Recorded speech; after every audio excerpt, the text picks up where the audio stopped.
Sungguh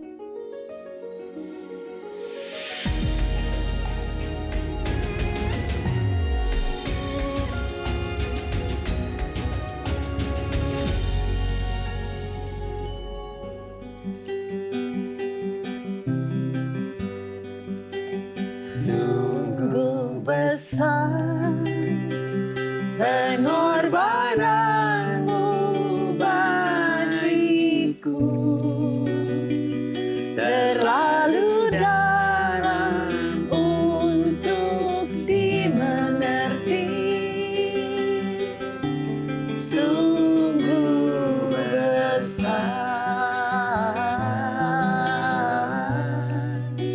sungguh indah yang kau pikirkan tentangku, tak terselami bagiku. Sungguh indah.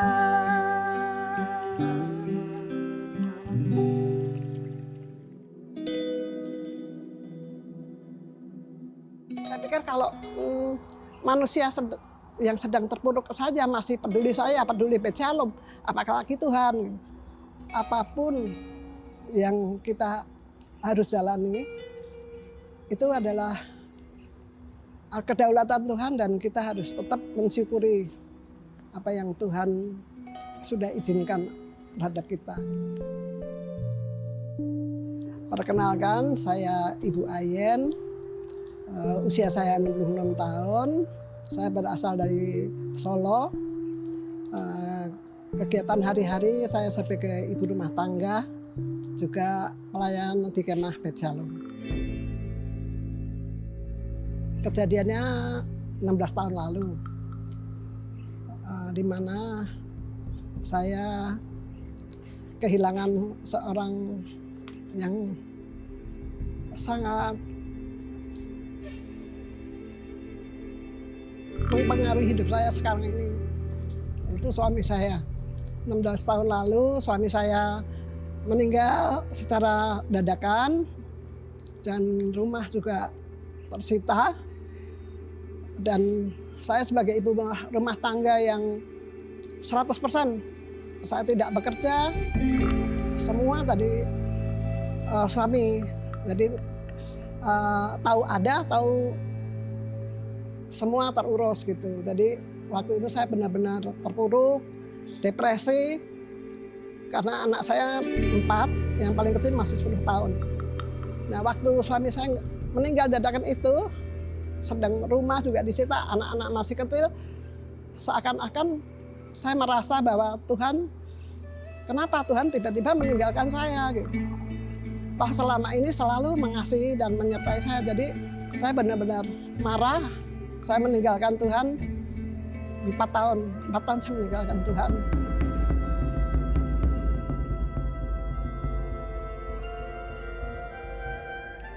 Dan kami pindah di BSD, ketemu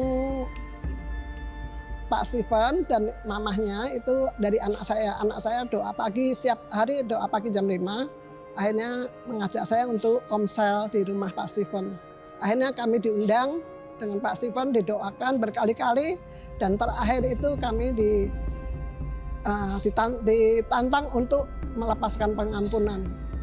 Tapi saya terlalu berat untuk melepaskan pengampunan, karena saya ibaratnya saya tuh udah berjanji bahwa sampai mati pun saya tidak akan mengampuni. Tapi Pak Steven akhirnya satu kata yang membuat saya luluh dan bisa melepaskan pengampunan itu, Pak Steven bicara, Ci Ayen, kalau Ci Ayen tetap mengeraskan hati dan tidak melepaskan pengampunan, itu menutup berkat anak-anak. Di situ saya sadar bahwa saya egois kalau begitu. Kalau saya tidak mau melepaskan pengampunan, anak-anak saya yang jadi korban untuk tidak terberkati. Akhirnya saya membuka ruang untuk bisa mengampuni. Setelah sekian tahun, sekian berjalannya waktu, dan saya di Bait Shalom ini banyak hal yang membuat saya sadar bahwa Tuhan itu tidak pernah meninggalkan saya gitu. Anak saya umur 26, dia bisa jadi kepala keluarga, menghidupin satu ibu dan 3 adik, juga bisa memberikan pendidikan adik-adiknya sampai sarjana semua, juga KPR rumah baru beberapa tahun lalu lunas gitu. Jadi saya pikir kalau anak 26 tahun bisa melakukan hal seperti itu yang luar biasa, itu kalau bukan Tuhan tidak mungkin. Jadi di situ saya merasakan bahwa sebenarnya Tuhan tidak meninggalkan saya, hanya saya perlu proses. Walaupun saya waktu itu pernah selalu doa, karena saya bergantung sama suami. Jadi setiap malam saya selalu doa, Tuhan, kalau Tuhan mau memanggil antara saya sama suami, Tuhan panggil saya dulu. Karena saya nggak bisa hidup tanpa suami. Tapi Tuhan balik. Jadi benar-benar waktu itu saya depresi gitu. Jadi dengan berjalannya waktu ternyata saya bisa hidup sampai sekarang. Jadi bukan berarti karena suami saya bisa hidup, tapi karena Tuhan. Itu satu kenyataan bahwa Tuhanlah yang seharusnya saya bergantung gitu. Bukan sebagai walaupun itu suami, tapi itu manusia gitu. Juga selama ini anak-anak saya bisa sekolah, bisa sampai sarjana, sampai kerja, itu semua karena kasih karunia Tuhan. Untuk di Bait Shalom, itu pun juga Tuhan yang memilih saya. Di saat saya melayani di Bait Shalom, waktu COVID, kami juga pernah terpuruk. Sampai Pak Steven itu bilang, Cik Ayan ini gimana? Orang tua kita mau dikemanakan, orang tua kita mau dikembalikan ke orang tua, ke keluarganya tidak ada keluarga, karena kami kan menjangkau orang tua tidak berkeluarga atau sebatang kara. Anak-anak mau putus sekolah gitu, karena anak-anak kami ini dari latar belakang dari broken home, dari KDRT, sebagian besar dari anak suku Dayak. Akhirnya Pak Steven bilang, coba dah Cik Ayan, kita ternak ayam kampung, karena setiap keluarga itu kan masak. Saya pikir itu baik, tapi saya tidak punya uang, Bait Shalom juga tidak punya uang. Jadi saya pikir saya tidak mau membebankan gembala saya, karena gembala saya itu sudah banyak yang harus dipikul. Saya coba-coba cari mantan-mantan yang kunjungan kemarin, Pak, saya hubungi. Ternyata beliau kirim 10 juta, walaupun tidak kenal, tidak pernah bertemu. Cari-cari di online tempat penetasan anak ayam kampung. Saya dapat di Jawa Timur, akhirnya saya transfer dari uang 10 juta, saya transfer 9.800.000, tinggal 200.000. Ternyata tidak datang anak ayamnya. Tapi Pak Steven bilang, udah jangan dianggap beban, jangan terlalu dibebani, itu biarin aja, itu masalah mereka sama Tuhan. Cik Ayan tetap harus jalan, ini kerjaan Tuhan. Dari situ saya sadar bahwa penyertaan Tuhan itu luar biasa. Dari situ saya mulai bangkit, saya kembali melupakan kepahitan dan kesedihan, kekecewaan. Saya pikir kalau manusia yang sedang terpuruk saja masih peduli saya, peduli Bait Shalom, apakah lagi Tuhan. Dari situ saya mulai semangat lagi. Awalnya Bu Ayan tuh memang ibu rumah tangga.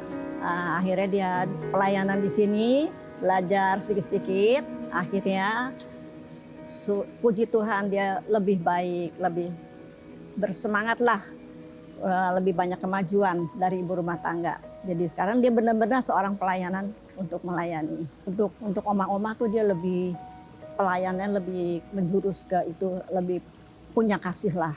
Untuk ada pelayanan, ada perhatian untuk oma dan opa selama ini. Ya, Bu Ayan itu orangnya lemah lembut, nggak mau gegeri anak-anak, sing gegeri malah saya. Bu Ayan orangnya bagus lah, ngurus anak-anak ya tepat sekali. Menurut saya jadi pemimpin bagus, tidak angker, tidak galak, itu saja, penuh tanggung jawab, itu aja. arti Tuhan itu bahwa apapun yang kita harus jalani itu adalah kedaulatan Tuhan dan kita harus tetap mensyukuri apa yang Tuhan sudah izinkan terhadap kita. Gitu. Buat saya itu.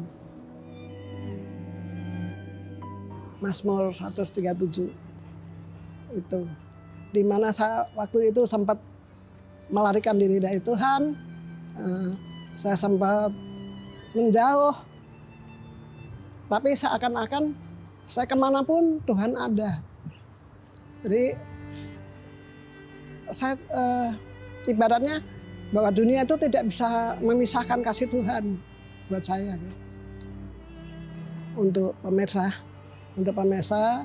saya mungkin dalam keadaan kurang atau lebih saya ada berpesan bahwa tetap semangat dalam keadaan apapun, jangan pernah meninggalkan Tuhan, dan karena Tuhan itu tidak pernah meninggalkan kita, dan tetap harus maju walaupun dalam keadaan jatuh bangun, karena Tuhan tidak pernah membiarkan kita berjalan sendiri.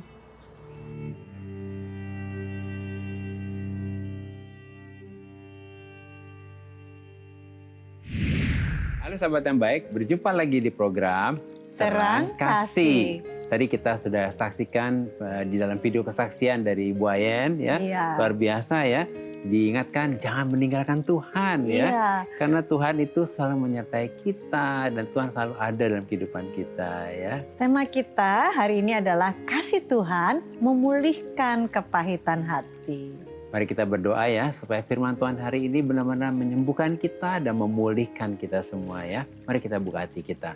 Bapa, kami bersyukur Kau mengingatkan kepada kami bahwa kasih-Mu yang begitu besar akan memulihkan, menyembuhkan kami dari kepahitan hati, dari luka-luka kami masa lalu. Dan kami percaya hari ini firman-Mu menyembuhkan kami, memulihkan kami, membuat kami mengerti bahwa kasih-Mu begitu panjang, dalam, dan lebar dalam kehidupan kami. Kami siap menerima firman-Mu, dalam nama Yesus kami berdoa. Amin. Sebelum kita baca firman Tuhan, mari kita katakan apa kata Tuhan tentang diri kita. Bahwa saya spesial di mata Tuhan. Saya berharga di mata Tuhan. Saya sangat dikasihi Tuhan. Kehidupan saya dan masa depan saya bersama Tuhan adalah sungguh amat baik. Katakan amin. Amin. Sahabat yang baik, mari kita baca firman Tuhan ini dari Mazmur 139 ayat 7 sampai dengan yang ke-8. Demikian firman Tuhan. Kemana aku dapat pergi menjauhi roh-Mu? Kemana aku dapat lari dari hadapan-Mu? Jika aku mendaki ke langit, Engkau di sana. Jika aku menaruh tempat tidurku di dunia mati, di situ pun Engkau. Mari kita baca ayat selanjutnya, Mazmur 139 ayat 9 sampai 10. Demikian firman Tuhan. Jika aku terbang dengan sayap fajar dan membuat kediaman di ujung laut, juga di sana tangan-Mu akan menuntun aku dan tangan kanan-Mu memegang aku. Amin. Puji Tuhan ya. Puji Tuhan ya, kesaksiannya luar biasa ya. Tadi ya kita Dari kepahitan, dari ngalamin depresi, Iya. dan Tuhan membuktikan kasihnya luar biasa ya. Iya, Tuhan setia ya. Amin. Nah, kita sudah mendengar dari kesaksian Bu Ayen yang begitu indah dan luar biasa ini. Bagaimana kehidupan Bu Ayen dahulu sebelum mengenal Tuhan mengalami kekecewaan, kepahitan, depresi. Karena tiba-tiba ditinggal suaminya yang meninggal, yang menjadi tempat dia bersandar. Tempat bersandar. Ini, ya.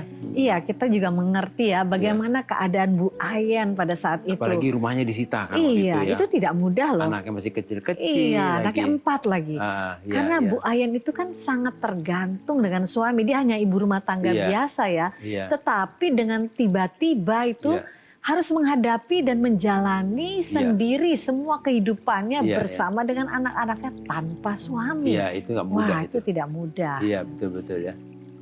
Nah, sampai Tuhan akhirnya mempertemukan Bu Ayen dengan Pasipan yang menjadi gembalanya saat Iya. ini ya, menjadi Pimpinan. pimpinannya ya. Kemudian Tuhan seperti berbicara nih melalui Pasipan.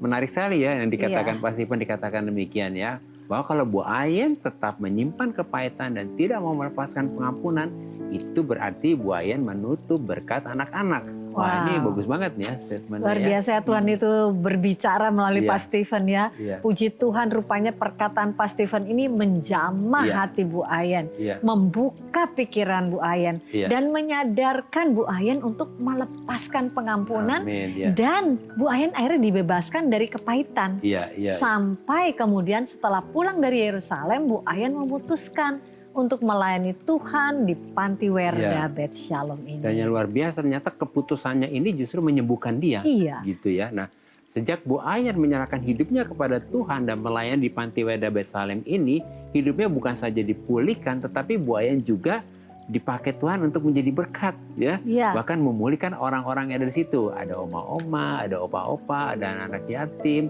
ada anak-anak korban KDRT, dan juga beberapa orang-orang yang lain ada di Panti Werda itu, ya.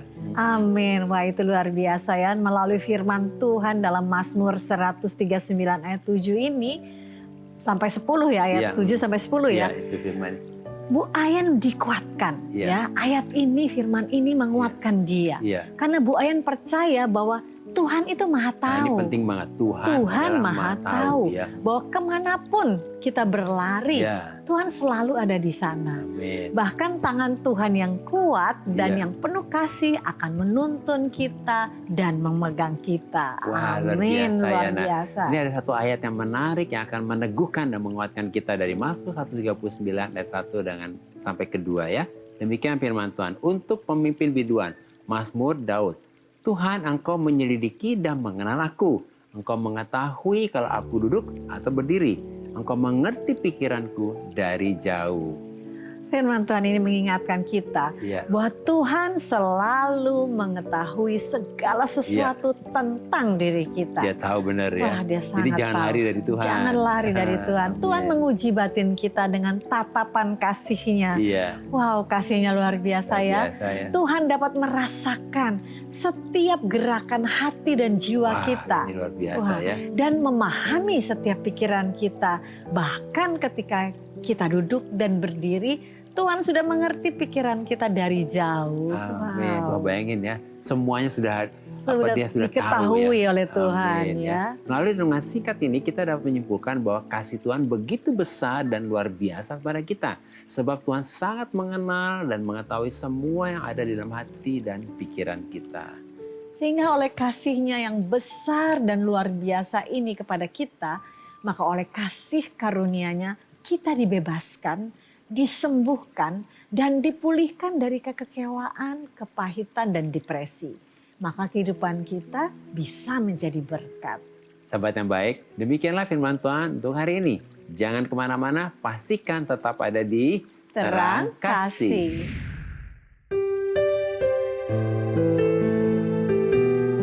Sahabat yang baik, saya akan bacakan renungan firman Tuhan untuk terang hari ini. Kita buka Alkitab kita sama-sama, kita akan baca dari Ibrani pasal yang ke-12 ayat yang ke-15. Demikian firman Tuhan. Jagalah supaya jangan ada seorang pun menjauhkan diri dari kasih karunia Allah, agar jangan tumbuh akar yang pahit yang menimbulkan kerusuhan dan yang mencemarkan banyak orang. Sebagai orang beriman, kita harus selalu bersyukur bahwa di dalam Kristus kita sudah menerima kasih karunia Allah yang dapat menyelamatkan kita, yang akan memampukan kita untuk dapat hidup benar dan sesuai dengan kehendak Tuhan. Sebab tanpa kasih karunia Allah kita tidak akan dapat meninggalkan kehidupan kita yang lama.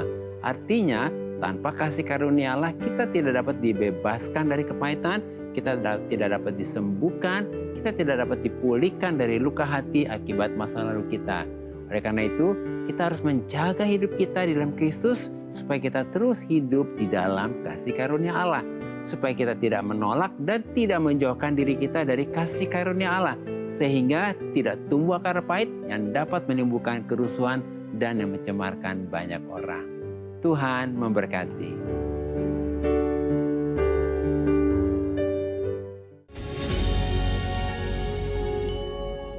Halo sahabat yang baik, berjumpa kembali dalam acara Terang Kasih dengan tema Kasih Tuhan Memulihkan Kepahitan Hati. Nah sahabat yang baik, ini ada DM yang masuk, salah satunya kita akan baca dari Hamonang Pater. Shalom Bapak Agus dan Ibu Mala, shalom juga Hamonang ya. Terima kasih ya buat DM-nya. Saya Hamonang Pater Silitonga. mohon doakan saya agar terlepas dari segala kutuk-kutuk keturunan. Tidak laku, tidak kawin, atau tidak nikah. Karena sudah sampai dengan sekarang sudah usia 56 tahun belum bertemu jodoh. Yang saya tahu dan pelajari di firman Tuhan bahwa Allah menciptakan umatnya berpasang-pasangan. Saya selalu resah karena saudara, teman sudah pada punya cucu dan anak tetangga yang muda belia saja sudah pada berkeluarga. Shalom, Tuhan Allah memberkati. Haleluya. Ya. Terima kasih Pak Monang buat DM-nya dan ungkapan isi hatinya. Ya, nah, Pak Monang boleh nggak ya? Fokusnya kita sama Tuhan dulu aja, ya kan? Karena kebahagiaan kita itu bukan soal menikah atau tidaknya dulu. Yang penting kebahagiaan kita adalah di dalam Tuhan, ya. Tadi kita sudah dengar kesaksian itu ya. Tadinya Bu Ayan menganggap, waduh kalau nggak ada suami nanti gimana gitu ya. Ternyata Tuhan yang membuat semuanya. Jadi hari ini Pak Monang sebelum kita doakan bersyukur dulu ya. Jangan banding-bandingkan hidup kita dengan orang lain, dengan ini. Karena setiap kita spesial di mata Tuhan ya. Kemudian setelah bersyukur, mulai hari ini juga mulai berpikir yang yang positif ya. Bahwa keberadaan Pak Monang itu sudah bahagia bersama dengan Tuhan. Amin. Ya. Yuk kita doakan ya. Supaya Tuhan sendiri akan mempertemukan dan waktunya Tuhan tentunya juga akan mempertemukan ya. Nah sahabat yang baik yang lagi berdoa buat jodoh. Yuk kita berdoa ya. Tuhan akan mempertemukan dan caranya dan waktunya Tuhan. Kita berdoa ya. Tuhan kayak berdoa buat saudara kami Hamonang yang berdoa untuk jodoh, untuk pasangan hidupnya. Tuhan, Engkau tahu apa yang menjadi kebutuhannya. Biarlah di masa-masa seperti ini hatinya dipenuhi kasih Tuhan. Supaya Hamonang menyadari bahwa dia berharga dan dikasih oleh Tuhan. Dan kayak berdoa untuk pasangan hidupnya. Biar semua ada dalam rencana dan kehendak-Mu dan waktu-Mu juga Tuhan. Berdoa juga buat sahabat yang baik yang sedang berdoa buat jodoh Tuhan. Engkau sendiri akan menuntun setiap langkah-langkahnya dan mempertemukan semuanya di dalam kehendak dan rencana-Mu Tuhan. Kayak berdoa menyerahkan Pak Hamonang dan sahabat yang baik untuk pasangan hidup mereka ke depan di dalam nama Yesus kayak berdoa. Amin. Ya. Sahabat yang baik, terima kasih buat respon dan DM-DM-nya kepada kami dalam program Terang Kasih ini. Makasih ya. Nah saat ini mari kita kembali diingatkan sesuai dengan renungan kita. Hal-hal apa yang perlu kita ingat supaya kita dapat mengerti bahwa kasih Tuhan itu memulihkan kepahitan hati. Yang pertama, kita harus mengerti dan menyadari bahwa Tuhan adalah Maha Tahu. Dia sangat mengenal, mengerti dan mengetahui apa yang ada di dalam hati dan pikiran kita. Sehingga tidak ada satupun yang tersembunyi di hadapan Tuhan. Dan yang kedua, kita harus mengerti dan menyadari bahwa kita tidak bisa lari dari Tuhan. Kemanapun kita berlari, bersembunyi, Tuhan selalu ada di sana. Dan tangan yang kuat dan yang penuh kasih itu akan memegang tangan kita dan menuntun kita supaya kita kembali kepada Tuhan. Ketiga, kita harus mengerti dan menyadari bahwa ketika kita menyerahkan hidup kita kepada Tuhan dan fokus kepada Tuhan dengan kita peduli, melayani dan membagi kasih Tuhan kepada orang lain, maka kita akan dipulihkan dan memulihkan orang lain. Sahabat yang baik, apakah saat ini engkau sedang kecewa? Engkau sedang mengalami kepahitan dan depresi? Mari datang pada Tuhan dan serahkan hidupmu kepada Tuhan. Sahabat yang baik, kalau saat ini engkau sedang kecewa, kepahitan dan depresi, mari tenangkan hatimu dan pikiranmu. Buka hatimu dan terus fokus kepada Tuhan.